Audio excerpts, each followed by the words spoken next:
Welcome to the Moviegoers Society Podcast, brought to you by Nerdtropolis. I am your host, Sean Tajipour, the mayor of Nerdtropolis.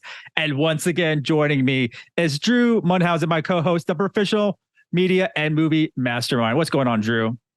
That's me, and I am here. I'm ready to equalize, not once, not twice. We're going to equalize 3 times here tonight, Sean. That is a lot of equalizing for sure. But yeah, in this podcast, we dive into the world of cinema, exploring everything from beloved classics to the latest blockbusters. And we're on episode 8 now, and we're going to mix it up a bit. As you can tell, Drew mentioned, we're going to talk about the Equalizer 3, and we're going to talk about 1 and 2. And then we're also going to talk, I guess 3 is the lucky number, because we're going to talk about the first 3 episodes of Ahsoka.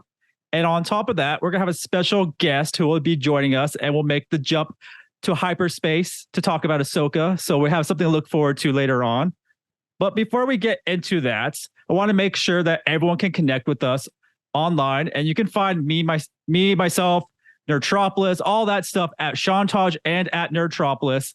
Easy to find on every social media platform you can think of. And make sure to visit nerdtropolis.com for your daily dose of movie news, reviews, interviews, and trailers. And right now, Drew, I'm not sure if you saw this, but I think you did. I sent it to you, I'm sure. I got my coverage from the Baby Clock Tour, which is the Baby Metal and Death Clock concert that had its kickoff in Houston, which was an amazing experience. And so I have that coverage on the website to check out. And it's doing really well, actually, too. You got some killer photos. It looked awesome. Oh, yeah. For Death Clock, they put us back where they mix everything. But for Baby Metal, they put us right in front of the pit. So I'm like looking up at Baby Metal, getting some really cool shots, really cool stage. They did a great job. It was an awesome experience, and I hope to do it again. Pretty awesome. Did I see correctly? They reshare one of your photos. Did Baby Metal reshare? I thought that's what I saw on an Instagram. I think so too. Story. Yeah, there's shares everywhere from Death Clock fans to Baby Metal fans. So some really cool shots. I took a lot of photos that night, but we got the best ones to really showcase and kind of review the concert. So yeah, definitely. The Baby Clock Tour is coming to a city near you. So definitely check that out and check out that article. And Drew, where can they find you when you're not contributing to Nerdtropolis? I'm going to copy you in the way you said this. You can find me pretty much on all social media platforms at Drew Munhausen. I'm not a fan of saying you can find me on X, formerly known as Twitter, at Drew Munhausen. So we'll do the blanket at Drew Munhausen everywhere. And even on Letterboxd over there where I'm logging the things that I'm seeing. That's one of my favorite platforms to use. And then also over at Fresh Out the Podcast Weekly, where we're talking about all kinds of other things, movies included, but TV and video games. We'll probably be talking Starfield over there this week. So some fun things going on. Yeah, so definitely follow us to keep in touch with us and, check out what we're posting. And then also don't forget to catch up on past episodes of the Moviegoers Society. And you can tune into my podcast, Nerdtropolis Mayor Presents. It's on Spotify, Apple Podcasts, and even on the Nerdtropolis YouTube channel. Tons of interviews with actors and directors. I do have a new one coming up. I believe it's dropping tomorrow with Eduardo Sanchez, who is a co-director of the Blair Witch Project. And so I got to talk to him about this new movie. Drew, I think we didn't get to see it, but at Fantastic Fest, it was what called Satanic Hispanics. It's an anthology horror film that played last year at Fantastic Fest, and now it's going to hit theaters, I believe September 14th to kick off Hispanic Heritage Month. And it's pretty cool. I watched it, really enjoyed it, really different, but also tons of different genres playing within the horror field of this kind of 5-chapter type film. There was a lot of buzz around that one last year at Fantastic Fest that I remember hearing good things, but by the time I had heard about it, they weren't doing any more screenings at the festival at that time. So I missed it, unfortunately. Well, luckily you can get into the spooky season soon as that one hits September 14th, but that interview drops tomorrow. We talk a lot about the new film, but touch a little bit of base about the Blair Witch Project, which is one of my favorite horror movies for not loving horror. It stuck with me since it came out, and I really think it's one of the top tier horror films, in cinema history for sure. It's an iconic one for sure. And I still remember I was young when it came out, but the stories around it or the narrative around it and how people weren't sure if it was real or not and all that. And it really was kind of this like perfect, right place, right time, a perfect example of that. Yeah, super creepy still to this day. But I guess now let's delve into the world of the Equalizer 3 starring Denzel Washington. I'm not going to lie, this is going to be mostly focused with Drew and his thoughts on it because I have not seen a single Equalizer film. You can blame me for not being that big of a fan of these types of films, but I don't know, for some reason I just never got to watching them. Heard great things about them. Love Denzel Washington, but didn't get a chance to. And unfortunately, they didn't even really have a press screening for Equalizer 3 locally, so I couldn't watch that. So I really didn't have an excuse to watch the first two. Drew, when was the first time, or how long ago have you seen 1 and 2? How long has it been, or did you rewatch them before going into 3? I saw 1 and 2 for the first time about a week ago. So this is, I'm new to this franchise as well. I did my homework. I wanted to catch up for the third one. The first Equalizer came out in, I think 2014, if I have my year right. Yeah, 2014. And it was kind of in that period of time where Denzel was making a few kind of generic action movies that I didn't have much interest in. Like Unstoppable was really good, the Tony Scott film, but like The Book of Eli and Safe House and Two Guns, and he did the Magnificent Seven remake and all those that I loved Denzel, but I just had varying degrees of interest in those movies. I was like underwhelmed by Safe House and Two Guns. So The Equalizer is one I missed at that time. I didn't go see it in theaters. And I remember being surprised in 2018 when they made a sequel. I was like, oh, I guess people really liked the first Equalizer movie. And then, now, alas, here we are another 5 years later, and there's a third one. So I'm like, you know what? Let me see what this franchise is all about. Antoine Fuqua, I gotta stumble over my words today, directed all three of these, which I think is interesting. Like, because I think with a lot of franchises these days, it's rare sometimes that the same director stays on for that many entries. So, of course, Denzel and Antoine Fuqua have a good working relationship dating back to, Training Day and a whole bunch of other things. But are you kind of familiar at all with what The Equalizer is about, Sean? Yeah, and to be honest, other than seeing some trailers back in the day and seeing like all the trailers for now, I know what it's about. And then obviously feeding us that Queen Latifah version, I guess it was on Fox or CBS, whatever channel it was on. I saw so many advertisements for that, which is like a weird, is it a multiverse of The Equalizer? Is that what they're doing? Because I know this is based on the TV show from the 80s, roughly. That's what I was going to say. It was a TV show first, and then they did the modern film franchise, and now the TV show has been, essentially revitalized again, I think because of the success of the movie franchise. So it's interesting. So yeah, essentially for those who don't know, Denzel's character in these movies, he's a retired DIA agent, and he made his way out. So essentially he's just totally off the grid. He's on his own, not bothering anybody, just living a super low key life. However, just because of his history, he's a former U.S. Marine, DIA officer. So he's got a lot of skills. Makes me want to use the Taken line. He has a very particular set of skills that he doesn't like to use regularly, but he can't help himself whenever he sees the those who aren't able to defend themselves, being taken advantage of or hurt or whatever it may be. So he ends up stepping in certain situations to help out. So the first movie is it's like him versus the Russian mafia, because there's like an escort that he meets that is, severely beaten by them. So he takes vengeance. And then the second movie actually has Pedro Pascal in it. And which is cool because it's like before, he was making it big, but he wasn't the Pedro Pascal of now, where I feel like he's, it was pre Mandalorian and Last of Us, Pedro Pascal. So, but the second one is actually, I think, a little bit better than the first.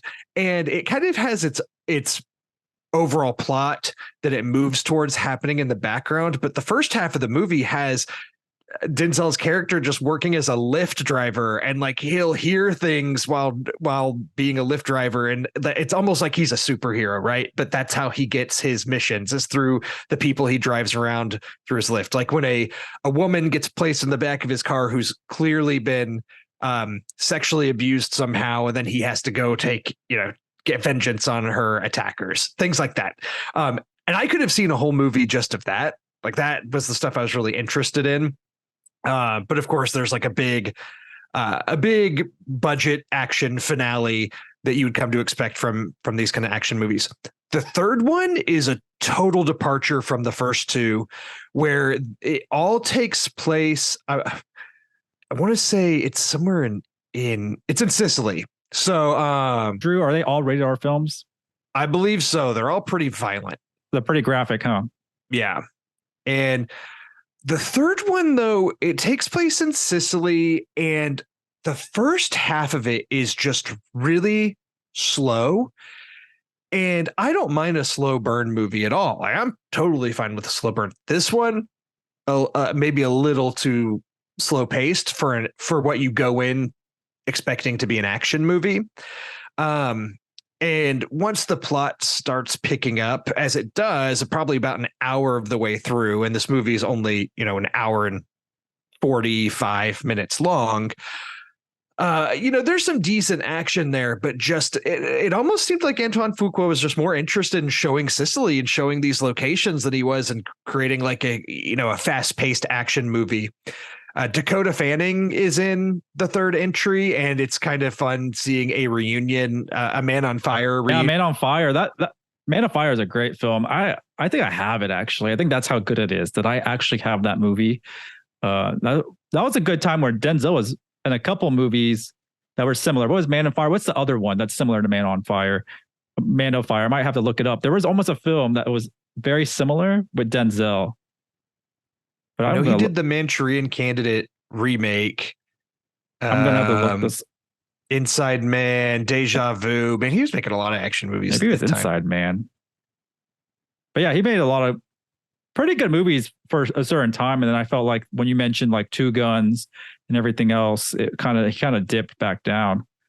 Yeah, and he's made some great stuff. I really liked Fences, and I liked The Tragedy of Macbeth, and some things he's done in the past few years. With this, it was clear that Antoine Fuqua and Denzel like working together. Both of them got to go to Sicily and make like a kind of toned down movie. And I don't know if the setting and location had anything to do with COVID, because it does feel very removed from the rest of the world. And essentially he's passing through kind of doing his own little mission, passing through this town, and he's injured. So he recovers there, and he ends up discovering he really likes this town. So it's a lot of him just becoming at home there, only of course to be disrupted by the local crime and things going on. So that's kind of the plot, and it's fine. I'd say it's probably my least favorite of the three Equalizer movies. But Denzel, I'm not breaking any new ground here by saying that Denzel's got tons of charisma. He's a great performer. And I realized this past week when I was catching up on the past Equalizer movies that the last movie that I saw Denzel in theaters was Fences back in 2016, which is kind of crazy because I didn't get to see Roman J. Israel in theaters. I missed The Equalizer 2 when it came out. The Little Things went straight to HBO Max and theaters at the same day and date. So I watched that on HBO Max, and The Tragedy of Macbeth was an Apple TV Plus movie. So I just seeing Denzel on my screen is always a pleasure. So I was excited to see another Denzel movie in theaters. That being said, is Equalizer 3 the best use of his talents? No, not really, but there's some pretty sights and some decent action. But I'd say I was overall slightly underwhelmed, but it's still like a serviceable movie with some decent action when it gets to it. So that's where I'm at on The Equalizer 3. If you feel like binging these three movies at some point, I would actually encourage you. I thought they were fine. And Denzel is so great. He can carry a 3-movie franchise that way. It could be worse, but they're also not out of this world by any means. I believe you can watch Equalizer 2 on Hulu, which is included in the regular thing. I couldn't find one. And that was maybe the reason why I didn't end up going watch 3. I couldn't find a way to watch the first two. I can only watch Equalizer 2 on Hulu. You own both of them. Is that correct? I watched The Equalizer 2 on Hulu, as you said, but I own the first one on 4K. I bought it in like a Black Friday sale years ago, and it has just been sitting alphabetized on my shelf. And I finally was able to take it out and watch it. And the 4K looked really good. It was very crisp. It looked great. Sounded great. So it was a good one to watch on disc. I'm glad that I had it for that exact reason, because apparently it's not streaming anywhere. I've noticed that when a sequel comes up or follow up to a film, a lot of times they remove them from streamers because they want people to go rent them, which I think is the opposite of what you do. If you want people to go watch your follow up movie, your sequel, your third, fourth, fifth installment, put them all on a streaming service so people don't have to go buy or rent to watch them and prepare for the movie. Because I think that would turn away a lot of people. And that's the way I'm just thinking. So if they had one on Hulu as well, I'd watch both of them and then just go watch 3 in the theaters. I've seen there is another thing though that I feel like people do. Like I've noticed on Netflix in the top 10 shows or something, they've had like an Oppenheimer documentary that has somehow surfaced and been on there that's clearly taking advantage of the fact that Oppenheimer's still performing well in theaters. So it's funny how it's like the big studios take the movies off to make money, but then other streamers will use the similar products they can and push those to your, For You page to try to get more views on those and take advantage of the things that are in theaters. Yeah, and the crazy thing is I'm actually looking at the box office numbers. Did you get a chance to look at these? Because they're haven't. Actually, now that we're talking about it, it looks like Equalizer 3 did good. They did really good. It opened up, I'm looking at 42 million. Open at top of the box office. This is domestic, at least. Let's see. I'm seeing 34 million. Yeah. I'm saying 42 domestically. I wonder if that's including the whole week. Yeah, I think it's including today. So up to today. Yeah, up to today. 42 million. This is nuts, man. Okay. People like Denzel. What can I say? Gran Turismo only made 17 million. And I meant to bring this up earlier, kind of an addendum to our previous episode where we were talking about the Gran Turismo box office. I found out after the fact that they actually included those couple weeks of preview screenings they did for Gran Turismo in the opening weekend box office. So that boosted its opening weekend box office by about 5 million. So Barbie made 15 million that weekend when Gran Turismo made 17, but Gran Turismo really only made about 12 if you don't include those preview screenings. So Barbie was still just killing it. But yeah, man, and Blue Beetle made 25. So Equalizer 3 did better than Blue Beetle. That's, again, speaks to your movie star presence, I guess, or just lack of faith in WB and DC. Take your pick. Yeah, it's crazy to see that. And to be honest, it says, domestically for Gran Turismo, that only has grossed 30 million, where the Equalizer 3 grossed just in its opening weekend 42. So Gran Turismo took a big dip or something. It's not grabbing any legs.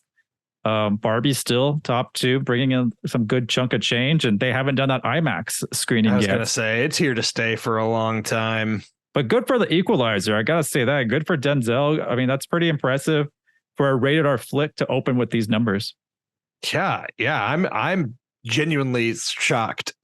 So in a good way, I'll take it.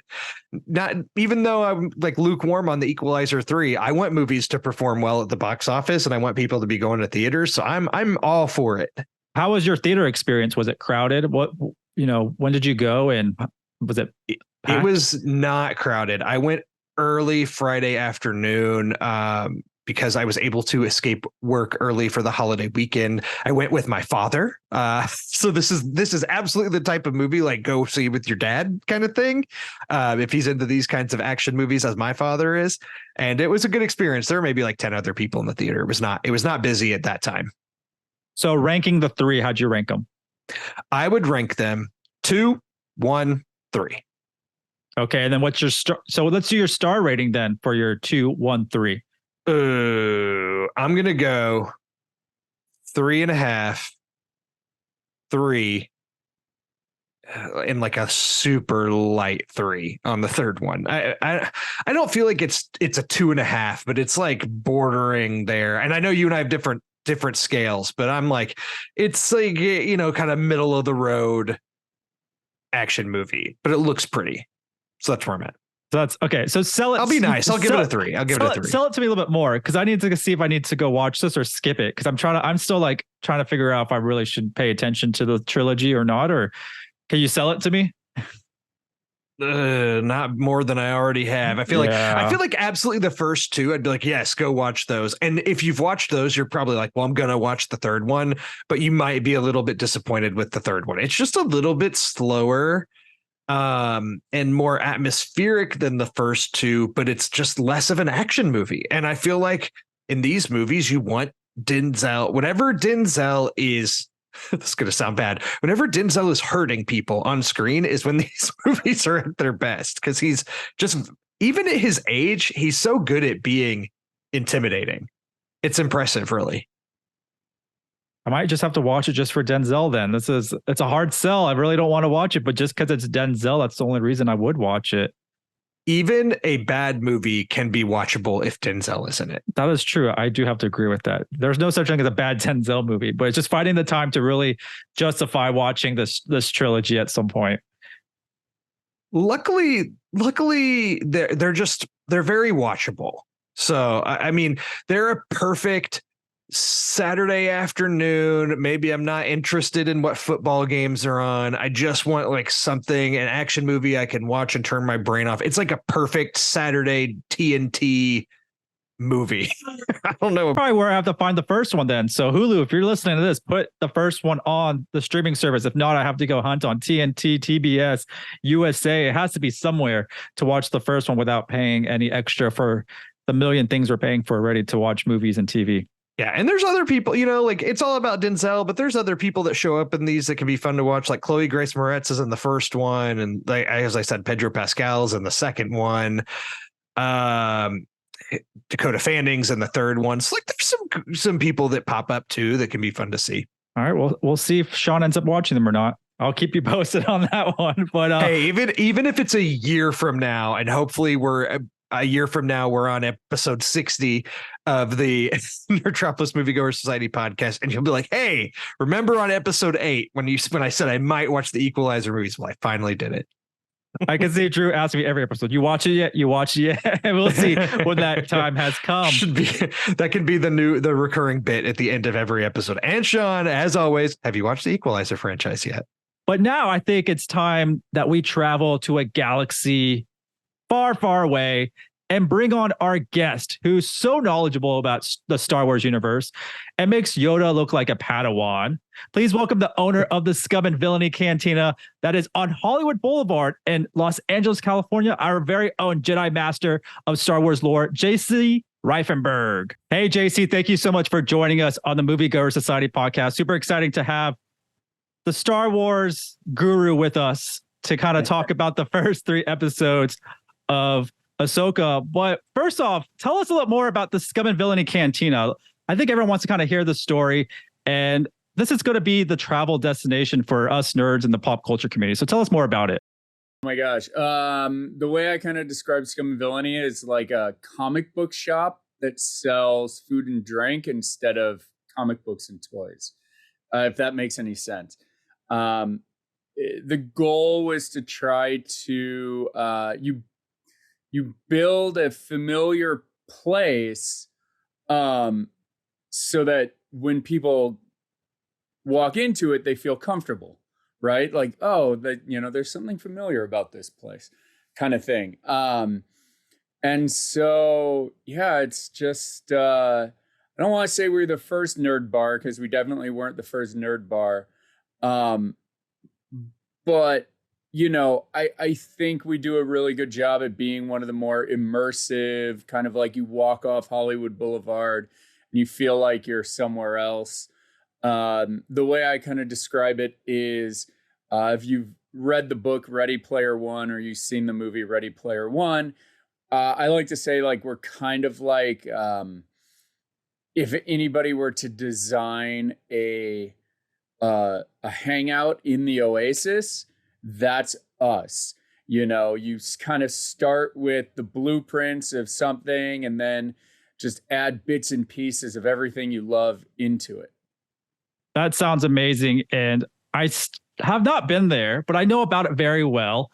And it's on my list. So next time I'm in LA, which I plan to be there next few months or so, I'm definitely going to stop by. But that is a place that everyone should go check out if you can, because LA is such a big place. But this is off Hollywood Boulevard, so it's definitely the the destination to go to if you have not been to LA and done the whole Hollywood Boulevard stuff. It's actually really cool. But hopefully I'm there, that you're there, and then we can grab a drink together. And I want like the full like tour and see how you put this place together, because pictures look amazing. So I'm pretty sure in person it's gonna look awesome. That's everybody says it's much smaller than it looks on in pictures and on the Kevin Smith podcasts. That's the first thing everybody says. They're like, "Oh my gosh, it's so much smaller than I thought." Well, that's okay. I mean, what do you want? Like a giant warehouse? Like that's gonna be too big. You want a nice intimate sitting. Yeah, intimate. That's the word. No, that's what we want for sure. That's awesome. So we're here to talk about Ahsoka. The first 3 episodes, and I feel like everyone's gonna be sitting in a different place of how they feel about it. But I'm not as versed as in Clone Wars and Rebels. I did watch, but I always watched it while working on something, so I had it on the background. So I do know some knowledge about it for sure. And I know about Ahsoka and her journey and all that stuff, which I really loved her character in the animated series and stuff like that. The first 3 episodes were pretty fun. And to be honest, I watched it. My girlfriend has watched it and my parents have watched it. And we're pretty much all on the same part of our enjoyment of it. But like me being a little more Star Wars loving and growing up with Star Wars, not as a super fan, but of a somewhat a fan, I felt a little different. And I know, Drew, did you ever watch Clone Wars and Rebels? I have dabbled. So I've watched some Clone Wars. I've watched the first season of Clone Wars and kind of struggled with it.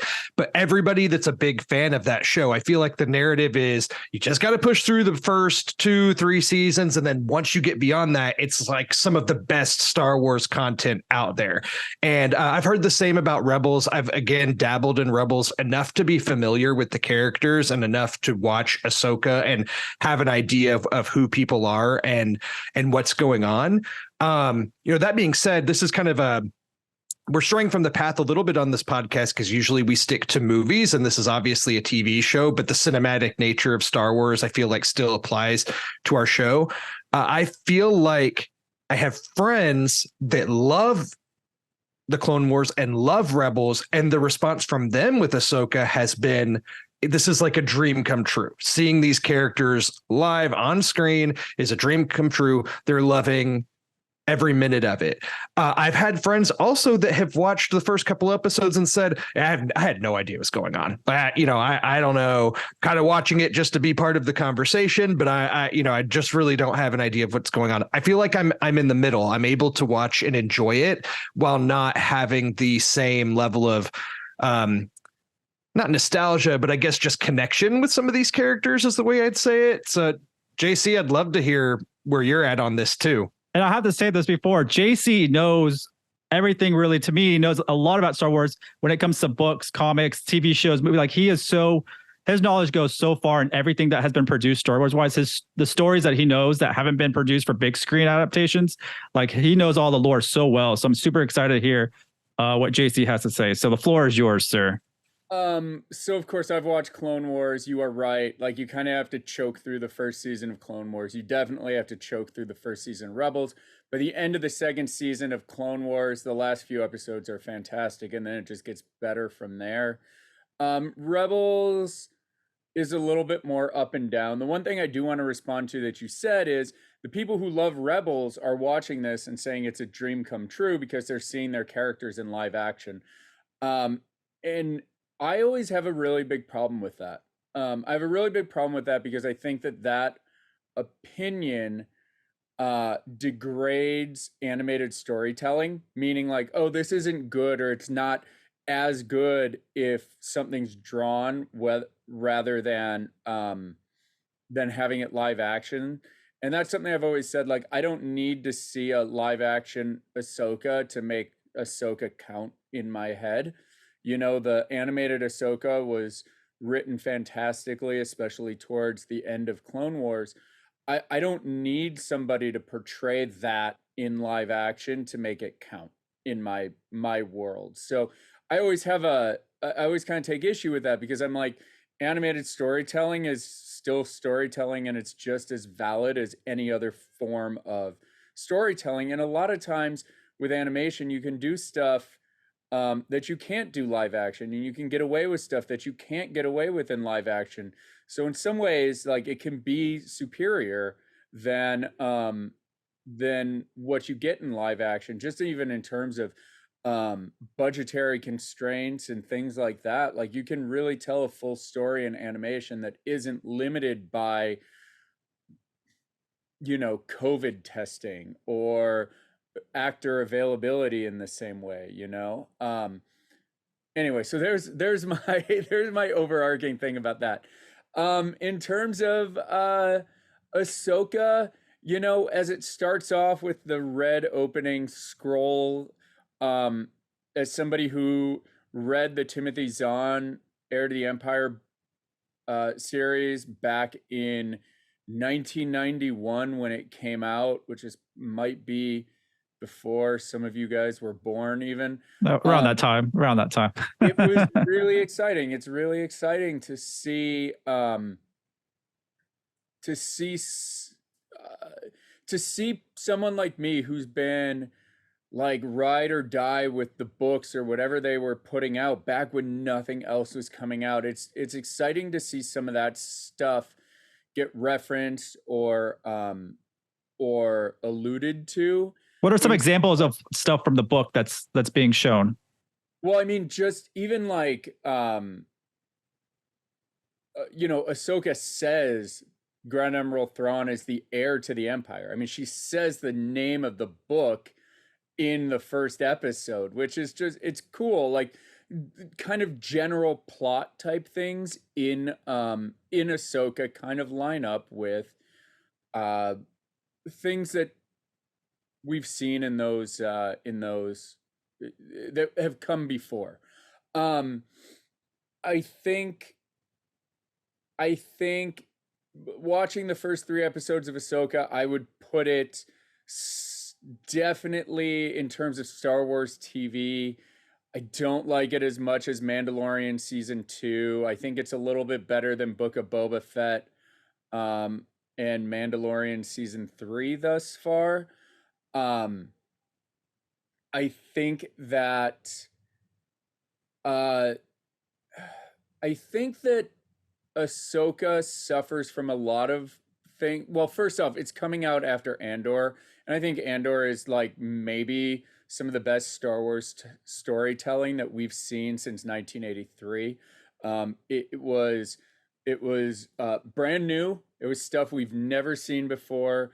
It was telling a new, different type of story that felt very Star Wars, that had a lot of other influences, but again was totally fresh.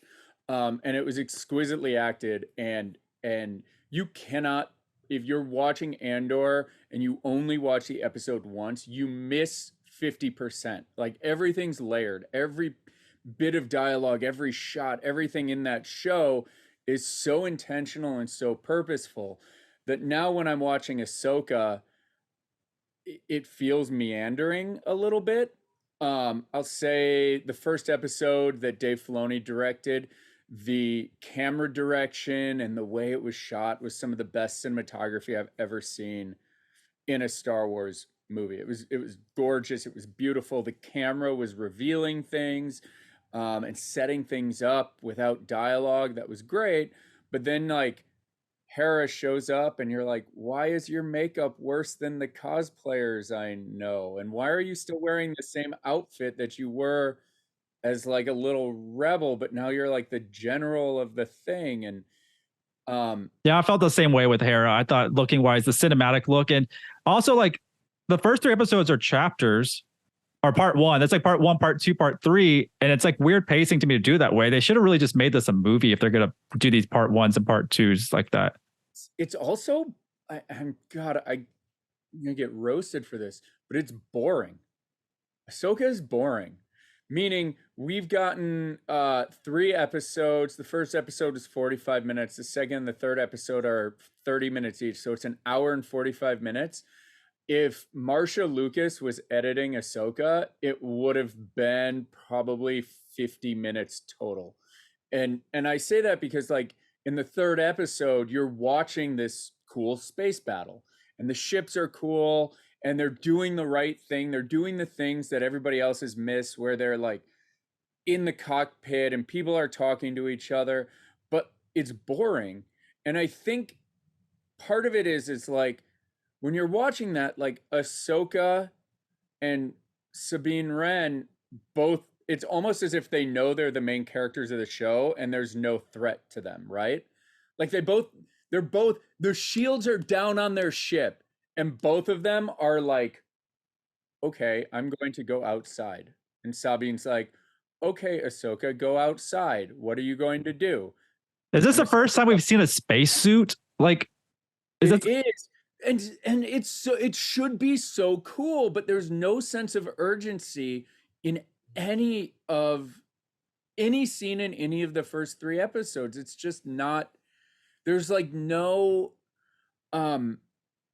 faster, more intense, right? Is like George Lucas's thing. It's like faster, more intense.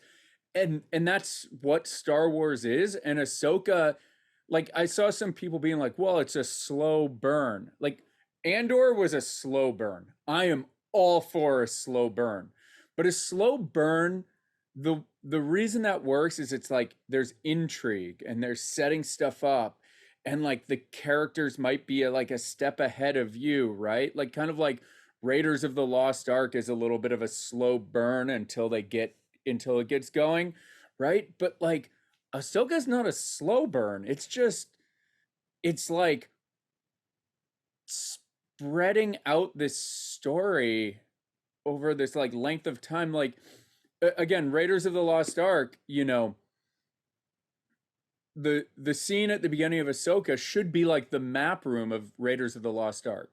But in Raiders of the Lost Ark, there is an hour of movie that comes before. And like Tote, and he's got the thing, and Indiana Jones might get captured, and the Nazis are digging in the wrong place. And there's all of this setup to get you to the map room. And so when he's down there in the map room, you're on the edge of your seat. And Ahsoka starts off in the map room. And you're like, what am I watching? And why am I watching it? And also, you might know this is Ahsoka always, I don't remember her being this chill and like, she knows she's like unbeatable, it seems like. And she's just going with the flow and be like, I can do this. There's no real like urgency or danger for me because I'm Ahsoka and everything I do is perfection, it seems like. And even when she's like running away from the big explosion after she gets the map, I feel like she wasn't even running that fast for the explosion. It's just chill. Yeah, like everybody in the in the show knows that they are like the main characters and nothing bad's gonna happen. And like, I don't know, I'm not like a justice for Qui-Gon guy, but like there once was a time when I would watch Star Wars where lightsabers were scary. And now it's just like after Obi-Wan and the sequel trilogy, it's just like anybody can pick up a lightsaber and get stabbed with it. And it's like not that big of a deal. It's not a scary weapon. And, I also like, maybe I'm a purist in this way, but like I just went and I saw Return of the Jedi, which is my favorite movie of all time, at the Hollywood Bowl with a live orchestra on Saturday night.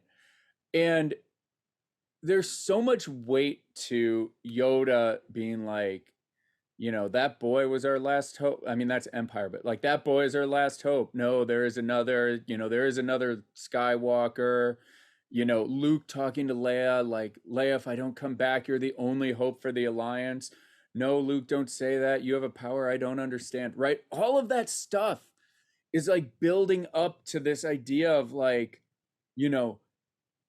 Luke being the hope for the galaxy. And it's like, well, actually, like there's Ahsoka and Sabine and these other 2 Jedi who are like kind of good guys but kind of bad guys, and the Dathomir Witch, and the characters in Kenobi that lived through Kenobi, and this guy and this, and you're like, oh well, so like Luke isn't important, and then maybe Vader wasn't that important. So there's just like Jedi and stuff. Like I think that's why I loved Andor so much. It's like there's no Jedi. You weren't like poking at the thing we all fell in love with by being like, well, lightsaber toys sell the best, so like let's put some more of those in here. I don't know. First off, you might get roasted, like you said. But that being said, you have your supporters, because I'm kind of right there with you with a lot of what you've said. Kind of going back to where you were saying there are parts of it that are boring. Like, I'm a purist. I love cinema. I love to be, as engrossed and invested in things as I can be. And I think even during the scene you were talking about with the space battle, I'm still guilty of, I might reach over and pick up my phone now and then. And I think I did that. And then I put it down and had the thought of, oh, she's in space now. Like, she's in a spacesuit, because I had stopped paying attention for a second, because it had lost me in that moment. I'd kind of lost the thread. And just going back to some of the other content, you've talked about the other Disney Plus shows, and I'm right there with you. Like, when The Mandalorian premiered, it was awesome. It's like, we're getting this new story set in the Star Wars universe with no ties to other things. We know where it falls in the timeline. And then slowly you kind of start having some of those Clone Wars characters introduced, and it becomes, the Dave Filoni of it all starts being more present in that show. And that's fine. As you said, we had Andor, which was this wonderful separate thing. But Ahsoka really kind of feels like, I guess, a Rebels season 5 adjacent thing in a sense. And my worry is, as somebody who hasn't watched all of the Clone Wars and all of Rebels, this show is kind of making me feel like I should go back and watch those now. It's almost like I feel like I need to do my homework more so than I ever have before. But it becomes a little bit worrying for somebody that maybe is a more casual Star Wars fan that wants to watch the show, be part of the conversation, hasn't watched those other shows, to be like, is this what Star Wars is going to be now? Because my concern is, we're not getting another Star Wars movie in theaters till 2026 or 2027 at best, assuming things still happen on time. And right now, I know there's some other shows that are slated to come out, next year and things that may be separate, but not that I have any problem with Dave Filoni and what he's created, but it does become a little bit concerning of like, this is all that Star Wars is right now. This is what we have. And I think that's where I find a little bit of hesitance with this. I mean, I'm watching the show and I'm finding some enjoyment out of it, but I'm with you. Like, some of it I find to be a little bit of a slog. And when there's some cool action scenes, I'm into it. But then there's other times where I'm wanting to pick up my phone, and I've seen all the Star Wars movies countless times, and I'm, a nerd, and I know the lore, and I know some of these deep cut characters. That being said, I haven't watched all of Rebels, so I'm messaging with a friend after watching the first episode, and I'm like, oh, okay, I didn't know Sabine was force sensitive, and that was my take on it. And he was like, well, not really. But she's not. Yeah, I don't think she was, right, JC? She wasn't force sensitive in the show. In the show, she's not. This is a new thing that they just threw in there, which is like, I mean, look, I don't know, man. I've watched a lot of Star Wars fan films, and like, there's a lot of like, okay, I got the best idea for a fan film. And people want to shoot at Scum and Villainy a lot. And they're like, listen, I got the best idea for a fan film. It's a Mandalorian who's also a Jedi. I was like, it's not a new idea. It's like the oldest idea there is. And I also, look, here's my hope with Ahsoka and Sabine, the garbage Jedi who doesn't have enough midichlorians or whatever it is, is what I really hope that they're going to do is that Ahsoka knows that Sabine Wren will never be able to move stuff with her mind. She knows that she's never going to be a Jedi the way that the Jedi are that we know. And what Ahsoka's doing is training her as a Jedi, because Ahsoka has looked into the future and knows that Sabine plays a crucial role in saving Mandalore or restoring Mandalore to its former glory, and they need Mandalore to defeat Thrawn in this big movie that's going to come out in the year 2026 or 2027. And at the end, the lesson learned is you are more valuable being who you are, being true to yourself, than trying to be something you're not. And if that's what all of this like Ahsoka training Sabine Wren is about, I'm here for it. Even though it's taking a long time to get there, I'm here for it. But if in the last episode of Ahsoka Sabine uses the Force and pulls a lightsaber and is going crazy with it. Ouch. I think you put that story again.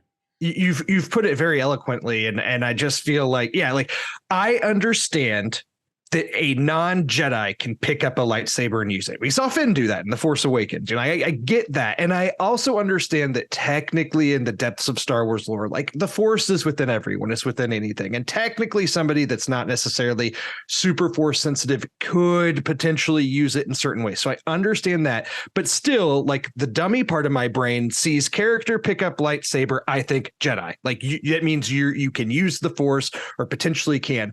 I do agree with you if they break new ground with this and get audiences who watch Star Wars content to recalibrate their brains and think that like somebody might be able to pick up a lightsaber and do good with it, but not be a Jedi. But I'm with you. I share the same fears. And I kind of think they've already alluded to it a little bit in the most recent episode with some of the training that she's maybe catching on a little bit faster than you would expect. So it is interesting ground, but it is I don't know. It's cautiously optimistic, I guess.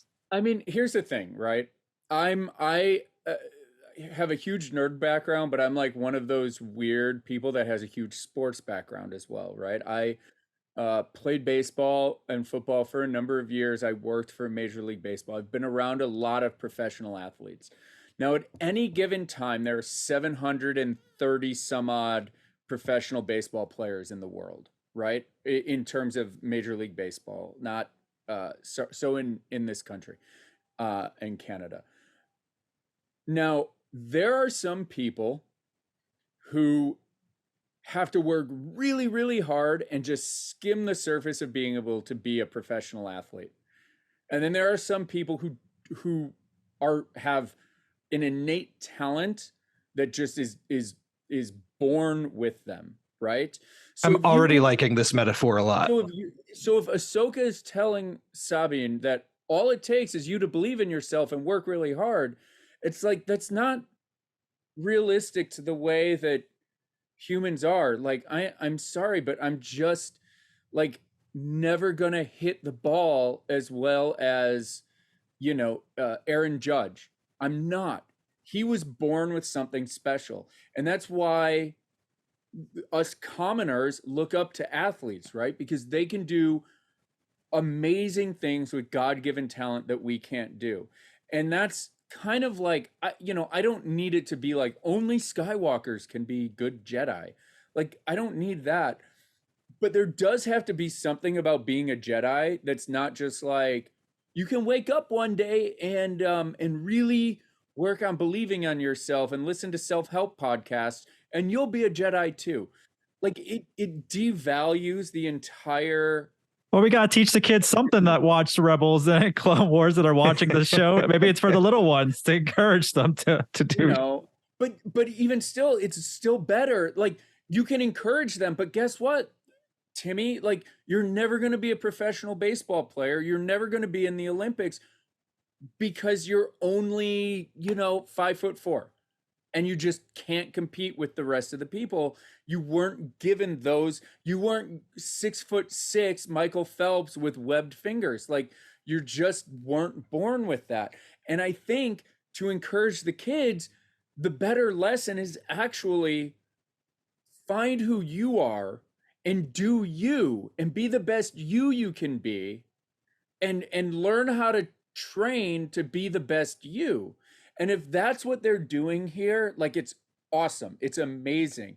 My fear is that's not what it is. My fear is we're going to see Sabine picking up a cup of coffee with the Force and being like, I did it. I matter now. And it's like, you mattered before, probably better. Hear the Rocky music on that one. Yeah. Even in Rocky, I mean, think about Rocky. He didn't win. It wasn't even about winning. It was about him knowing that he could go the distance. Exactly. Right? Like, give me that here. Make Ahsoka that lesson. Because that's not a lesson we've gotten in Star Wars before. And I think it's important. And I think it's interesting. Maybe do it a little like faster, more intense. But like, again, like I love Star Wars because of the lore behind Star Wars and the mythology behind Star Wars. I'm not in it for lightsaber fights or space battles or space wizards wearing brown hoods. I love the lore. I love I'm going to say the word like religion of it, right? And the way that the world connects. And I have heard through sources that Ahsoka does some really, really neat stuff with the lore later on. So I'm in it. I can choke through some episodes that need editing. I mean, look, everybody loves Christopher Nolan and Peter Jackson movies, and they don't get any editing. So, like, here yes, we go. correct. Like, you know what I mean? And like, I don't mean. I also think I'm being harsh on Ahsoka again because Andor was like razor sharp. You know what I mean? It was so good and so layered. So I think I'm being kind of harder on Ahsoka than I should be. Like if we had gotten Ahsoka at the same time we got like Mandalorian season 1, I probably would have been more on board with it.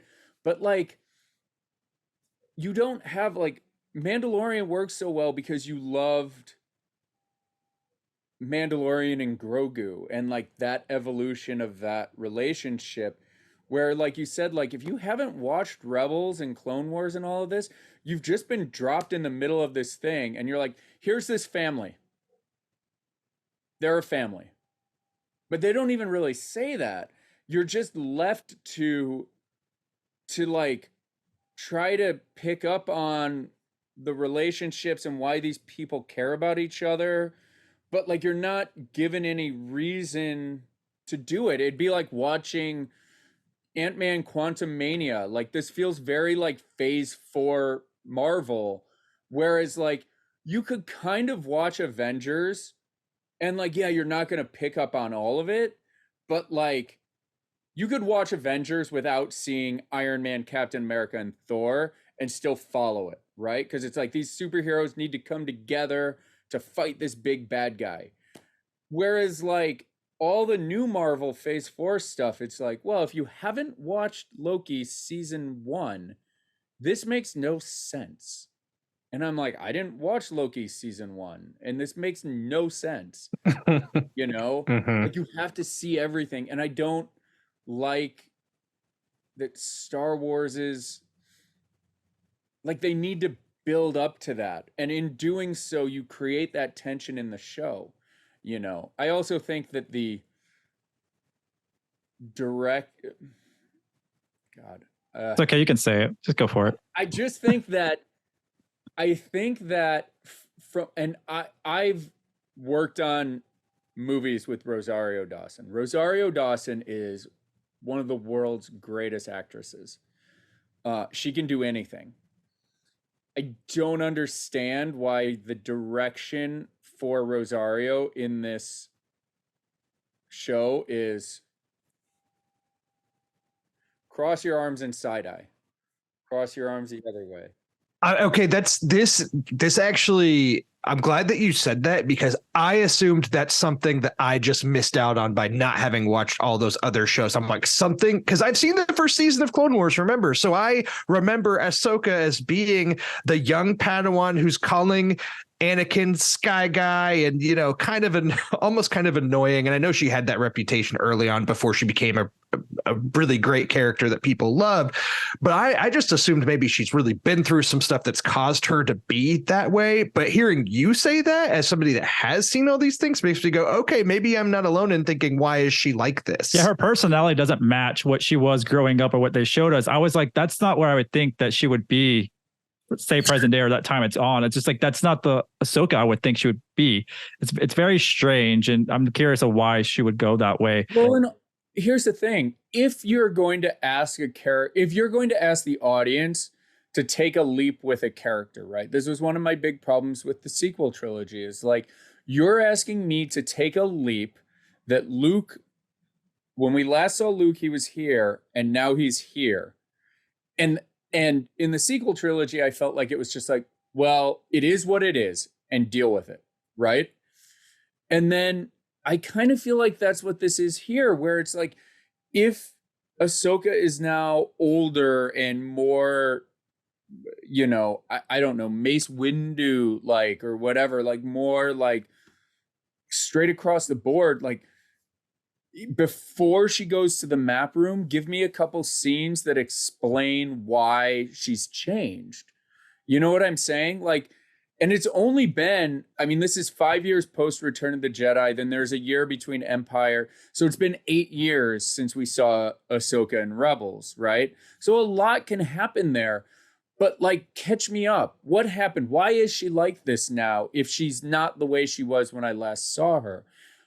Because her character is very, very different, you know? And like, I don't know, there's just some weird stuff like she won't train Grogu because he has an attachment to Din Djarin, but she will train Sabine despite the fact that Sabine has this insane attachment to Ezra, right? Like the whole point of the show is going to find Ezra. It's an insane level of attachment. And she's like, I'm cool with this. I think it's time we train you now. It's like inconsistent within like Book of Boba Fett, her talking to Grogu and Din Djarin. Like, it's been 6 months. What changed your mind? Unless she knows that Sabine will never tap into the Force and it doesn't matter. She's training her to be the ruler of Mandalore or whatever. I think Sabine's maybe a little lost, and Ahsoka feels like she can help her put her back on track with this, even though it's not going to work out. And like you said, maybe the big payoff really does happen, and that's what they do. But for every, like, you know, the three of us aren't too fond of the show. There's 3 other people that enjoyed it. My parents watched it. I got them on board at Mandalorian and Book of Boba, and they watched all that stuff. And they've watched all the Star Wars movies, but they're not like nerdy like I am. They're everyday like moviegoers, but they really enjoyed Ahsoka. They really liked it. They like Andor too. I got them into Andor. I don't think they're done with it, but they really enjoying that. But my parents understood Ahsoka a little bit because they saw Ahsoka pop up in The Mandalorian, so they weren't too lost. My girlfriend, I just caught her up in the first 3 episodes, so this is my second rewatch. And just like Drew, the first time I watched Ahsoka, I had my phone out at times because I was bored. But watching it with my girlfriend, we kind of just sat down, and I really enjoyed it. The second watch, kind of more focused and picking up on some details I missed out, especially on the spacesuit. I didn't even notice that she was wearing a spacesuit in that fight. That fight just went over my head the first time. So, and she really enjoyed it, and she picked up that Sabine was like a Mandalorian quickly, seeing the helmet, and she's not like a Star Wars person at all. So, like, the everyday viewers are picking things up and noticing things, which is pretty good to see that too, of that side of the fan base and typical watchers to really enjoy the show on their end as well. Yeah, and I know go ahead, JC. I was going to say, I think the show is fine. I think it's fine. Like, it sounds like I'm really crapping on it. I think it's fine. I think it's like on a scale of like 0 to 10, 0 being the movie I don't talk about, 10 being like the best parts of Empire Strikes Back, you know, like it's like a 6.5. It's totally watchable. It's a little boring. You bring your phone out, but it's like, it's not Andor. It's not Mando season 1. It's not Mando season 2. You know, it's not 4, 5, and 6. You know, it's like maybe like the worst parts of the prequel level, which is still, I love the prequels. That's not me crapping on the prequels. That's actually me lifting Ahsoka up. But like, you know, like it feels a lot like, I don't like sand. It's coarse and rough and gets everywhere. You're soft. You know, like the whole show kind of feels like that scene to me. Yeah. I mean, we get a little bit of Star Wars of good and bad. And, you know, I love Return of the Jedi. That is probably my favorite. So I'm with you on that, JC. And so I guess my expectations on future projects is just kind of having the feels that Return of the Jedi gave me. But it's been a while since really a Star Wars project, other than like the first season of Mandalorian. Really, I love that one a lot. I want to feel that again, is what I want. If you love Return of the Jedi, though, the last episode of, How old are you? 34. 34. Okay, so I'm 42. The only thing I've wanted to see in my entire life is the last episode of Mandalorian season 2. When Luke shows up and is just like the guy with the green lightsaber doing the thing. I mean, yeah, that's my favorite Luke. Like that's just my favorite. That's the best thing I've ever seen. I have never rewatched. I mean, I've seen the original trilogy literally probably close to 500 times each movie. And I'm not even exaggerating. The prequels I've seen 50 times each. I have not rewatched any of the Clone Wars. I've not rewatched any of Rebels. I've not rewatched any of the TV shows except for that last episode of Mandalorian because it's that makes sense. No, I get it. It makes sense, and that's one of the many reasons I like Return of the Jedi. But like that was the awesome Luke Skywalker that was just so cool, and even the action figures of that one was so cool to have. And he was the badass. He was like ultimate badass. And seeing that pop up again, it would have been nice if we can get some type of series that was like deep faked, but obviously that's not going to happen. But it's still pretty cool to see him appear on that. Do it animated, right? Like do Han, Luke, and Leia animated. Give me an animated like thing that ties in, like 2D traditional, like give me that while this other stuff's going on. Yeah, variety, diversity in Star Wars is great. You know, not focus on so many series, just like Marvel's doing, feeding us all these TV shows that's hard to keep up with, and then try to deliver a movie. You know, Star Wars is like, we'll shut down on the movies for now and see where the TV shows are going. I'll tell you what, like, in terms of Star Wars, I know everybody's like, you can't have too much Star Wars or you can't have too much of this. I am in the minority and like, I think you can have too much of everything. Like, and I'm not even like making this up. Today, like I do some intermittent fasting stuff and I'm going on the Galactic Star Cruiser and I put on a little bit of weight. My costumes aren't fitting, so I'm like measuring what I eat and stuff. And today I'm like, it's Labor Day, and I just went wild with mint filling Oreo cookies. So like right before I jumped on this podcast, I was so sick from eating like a whole bag of Oreos. I was lying down, I had an ice pack on my head, preparing to do the podcast. And I feel like Star Wars is kind of the same way. Like there is too much of a good thing. You know, and there's something about the anticipation of and the waiting for the thing that gets fans excited and gets them talking. And like, you know, it's like the anticipation of the thing is oftentimes better than the thing itself. And the anticipation of the thing is where fans come together and share, right? The thing itself is like, fans are like, well, if you don't like it, you don't like Star Wars, right? Like that's the thing itself is the divisive thing, right? Because people like it or they don't. But the anticipation for the thing is almost better. That's the part that brings people together.